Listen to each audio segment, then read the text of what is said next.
ఈరోజు ఎలాగుందంటే పోలీస్ కానీ రెవెన్యూ యంత్రాంగం కానీ రైతు తట్టడి మట్టి తవ్వుకుంటే ఆడు 4 రోజులు పోలీస్ స్టేషన్లో ఉంటున్నాడు. అంత గట్టిగా పోలీసు వ్యవస్థ పనిచేస్తా ఉంది. ఇక్కడ ఇసుక మాఫియా గత 5 సంవత్సరాల నుంచి జరుగుతూ ఉంది. అందరికీ తెలుసది. మరలా ఇప్పుడు అదే మాఫియా పార్టీల్లో మార్పులు పార్టీల్లోకి వచ్చి కంటిన్యూ అయిపోతున్నారు. దీనివల్ల ఏమవుతుందంటే కూటమి ప్రభుత్వానికి చెడ్డ పేరు వస్తుంది. ముఖ్యంగా పిఠాపురం నియోజకవర్గంలో ఒకే ఒక్క చెరువు తవ్వాలి, అది కూడా బట్టీల కోసం అని చెప్పి పవన్ కళ్యాణ్ గారు పర్మిషన్ ఇచ్చింది ఒకే ఒక చెరువుకి. అంటే అంత నిబద్ధతతో పనిచేస్తుంది కూటమి. ఇక్కడ తెలుగుదేశం అవునండి, జనసేన అవునండి, బీజేపీ అవునండి. ఈవేళ వాళ్ళు మారిన ముసుగులో ఇక్కడ రోజుకి 200-300 లారీ ఇక్కడ నుంచి ట్రాన్స్పోర్ట్ వెళ్ళిపోతా ఉంది. పోలీస్కి నేను గత 20 రోజుల నుంచి 2-3 సార్లు ఇంటిమేషన్ చేశాను. ఎందుకంటే స్థానిక గ్రామ ప్రజలందరూ కూడా రాత్రులు లారీల పిల్లలది ఇబ్బంది పడే పరిస్థితి వస్తుందండి, లారీలు 150-200 లారీలు పైన పోతుంది అని చెప్తే, అంటే మన పోలీసుకి ఎలా ఉందంటే కొంచెం రాత్రుల్లో రేజీ ఇక్కడ కనపడదు. ఆ గ్లాసెస్ అయ్యి మరి కల్పించాలి. ఇంకేదంటే కనపడలేదంటే వాళ్ళకి కావాల్సింది వస్తున్నట్లు లెక్క పోలీస్ వ్యవస్థ. పవన్ కళ్యాణ్ గారు కూడా చెప్పారు వ్యవస్థ మారాలి, పోలీస్ వ్యవస్థ అని ఆయన కూడా చెప్పారు. చెప్పే కూడా వీళ్ళకి అసలు భయం భక్తిగా రెండు కూడా లేవు. ఏదేమైనా అక్రమ ఇసుక మాఫియాని అరికట్టవలసిన బాధ్యత ఉంది. జాయింట్ కలెక్టర్ గారికి నైట్ ఫోన్ చేసి చెప్పాను నేను, ఇక్కడ ప్రజల పిలుపు మేరకు. ఇది మలివారి తోట, ఇక్కడ మలివారి తోట, మళ్ళీ రవణకపేటలో కొత్తది నిన్న శంకుస్థాపన చేశారు. సాయంత్రం నిన్న అన్ని గీరిశేషాలతోటి రాత్రి బాగా శంకుస్థాపన అయింది. అక్కడ ఇంకొక స్పాట్ పెట్టి ఇంకో ర్యాంప్ పెట్టారు అన్నమాట. ఈ ఇసుకని తీసుకెళ్లి ఒరిజినల్ ఇసుకలో కలిపేసి ఒరిజినల్ ఇసుక రేటుకి దీన్ని బిల్డింగ్లు పెడతారు. అందుకనే కాకినాడలో 2-3 అపార్ట్మెంట్లు కూడా పడిపోయాయి. ఈ విధమైన ఈ మాఫియాని అరికట్టవలసిన బాధ్యత పోలీస్ యంత్రాంగం ఉంది. చట్టం ఉంది, రాత్రులు తవ్వకూడదని ఒక చట్టం ఉంది. రెవెన్యూ యంత్రాంగాన్ని ఇద్దరిది కూడా. నిన్న రెవెన్యూ యంత్రాంగం స్పందించారు. ఎవరు అక్కర్లేదు, పోలీస్ స్టేషన్ నుంచే మేము వచ్చేస్తున్నాను రా బాబు సర్దుకోండి అంటే సర్దుకున్నాం. నిన్న 20 లారీలు ఉన్నాయి.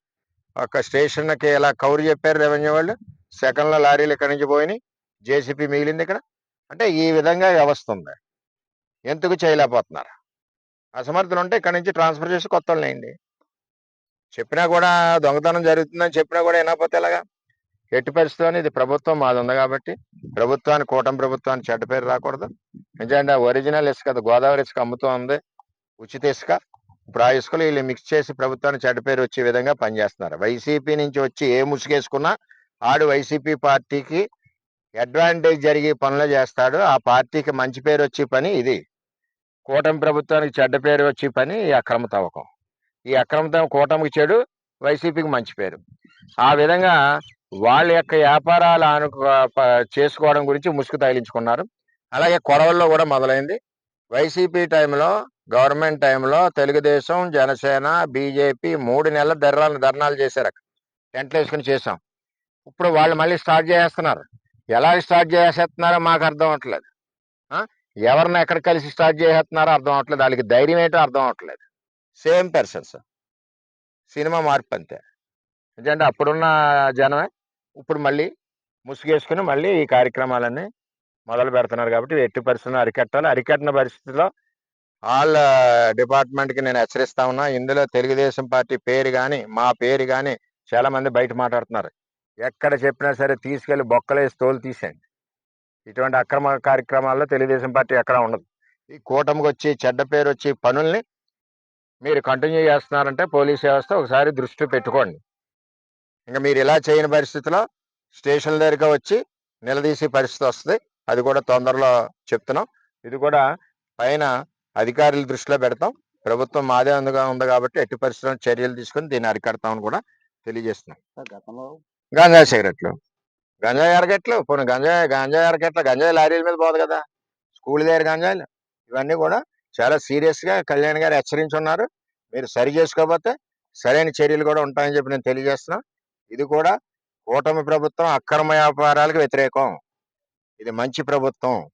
ఈ ప్రభుత్వానికి చెడ్డ పేరు వచ్చి పనులు ఎవరు చేసినా క్షమించేది లేదు. అది అధికారులు అవ్వచ్చు, మా నాయకులు అవ్వచ్చు, ఇంకో నాయకులు అవ్వచ్చు.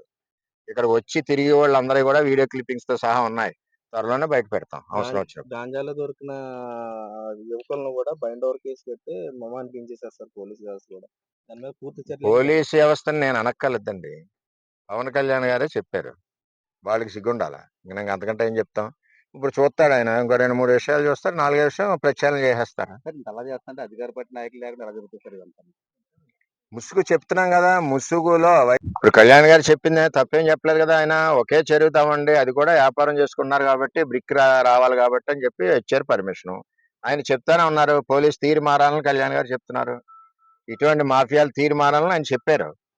ఆయన కూడా 1-2 సార్లు చూస్తాడు, వినకపోతే లేపాతలు పడేస్తాడు. ఆయన చేసేది ఏముంటుంది ఇందులో. కూటమికి చెడ్డ పేరు వచ్చి పని ఎవరు కూడా ఒప్పుకోరు. అటువంటి చేసి వ్యక్తుల్ని పార్టీలో ఉంటే పార్టీలో నుంచి పంపించాలి, లేదనుకుంటే అధికారులు ఎవరైతే మద్దతు పలుకుతున్నారో అధికారులను పంపించాలి. పోలీస్ వ్యవస్థ ఉంది కదా. ఒక రైతు సాయంత్రం ట్రాక్టర్ మీద ఏదైనా ఇసుకట్టుకెళ్తే ఆయన్ని పెట్టేసి లోపలేసి తోమేసి రకరకాల ఎకరం భూమి రాయం చేసుకుంటున్నారు ట్రాక్టర్ ఇసుక్కే పోలీసు. మరి ఇదే మాఫియా జరుగుతుంటే కళ్ళు ఎక్కడ పోయినాయి? 250 లారీలు వెళ్తున్నాయంటే జిల్లా పోలీసు చూడవలసిన బాధ్యత ఉంది కదా.